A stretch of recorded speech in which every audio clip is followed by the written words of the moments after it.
बाबा केदारनाथचे दर्शन घेऊन सुखी संसाराचे स्वप्न पाहत परतणाऱ्या एका नवविवाहित जोडप्याच्या आनंदावर विरजण पडले. देहरादून गाझियाबादला येणाऱ्या ट्रेनमधून 29 वर्षीय प्रज्ञा सिंह ही नवविवाहिता बेपत्ता झाली आहे.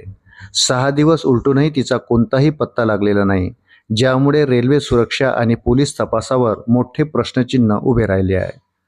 मूळचे कानपूरचे असलेले मनीष अग्रहरी आणि प्रज्ञा सिंह यांनी याच वर्षी फेब्रुवारीमध्ये विवाह केला होता. मनीष ग्रेटर नोएडातील एका कॉर्पोरेट कंपनीत नोकरीला आहे. लग्नानंतर हे जोडपे पहिल्यांदाच केदारनाथ दर्शनासाठी गेले होते.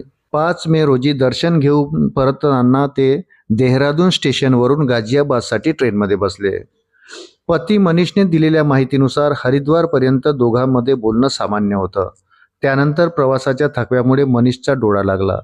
ट्रेन मुझफ्फरपूर नगर स्टेशनच्या जवळ पोहोचली असताना मनीषला जाग आली. तेव्हा प्रज्ञा आपल्या सीटवर नव्हती. सुरुवातीला ती वॉशरूमला गेली असेल असं वाटलं, पण बराच वेळ होऊनही ती न परतल्याने मनीष घाबरला. प्रज्ञाचा शोध घेत असताना एका प्रवाशाने सांगितले की त्यांनी प्रज्ञाला रुडकी स्टेशननंतर कोचच्या केबिन बाहेर जाताना पाहिले होते. सर्वात चिंतेची बाब म्हणजे प्रज्ञाच्या मोबाईलचे शेवटचे लोकेशन उत्तराखंडमधील लक्सर येथे रेल्वे लाईनच्या कडेला मिळाले आहे. त्यानंतर तिचा फोन सतत स्विच ऑफ येत आहे. प्रज्ञाकडे पैसे किंवा प्रवासाचे दुसरे कोणतेही साधन नसल्याने कुटुंबियांनी घातपाताची भीती व्यक्त केली आहे. या प्रकरणाचा तपास करत असताना पोलिसांना मोठ्या अडचणीचा सामना करावा लागत आहे. रुडकी आणि मुझफ्फरनगर या दोन्ही महत्त्वाच्या स्टेशनवरील CCTV कॅमेरे खराब असल्याचे समोर आले आहे. त्यामुळे प्रज्ञा ट्रेनमधून नेमकी कुठे उतरली किंवा तिला कोणी उतरवले याचे कोणतेही फुटेज पोलिसांना मिळालेले नाही.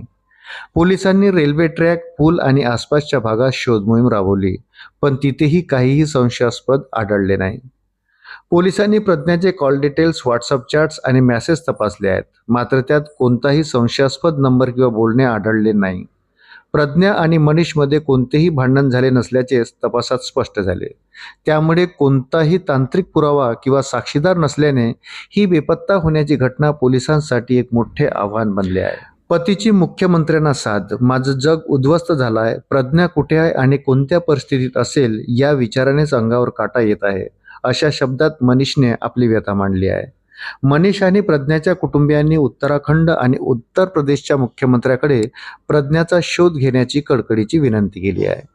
अशाच नवनवीन अपडेट्ससाठी व्हिडिओला लाईक आणि चॅनलला सबस्क्राईब जरूर करा. धन्यवाद.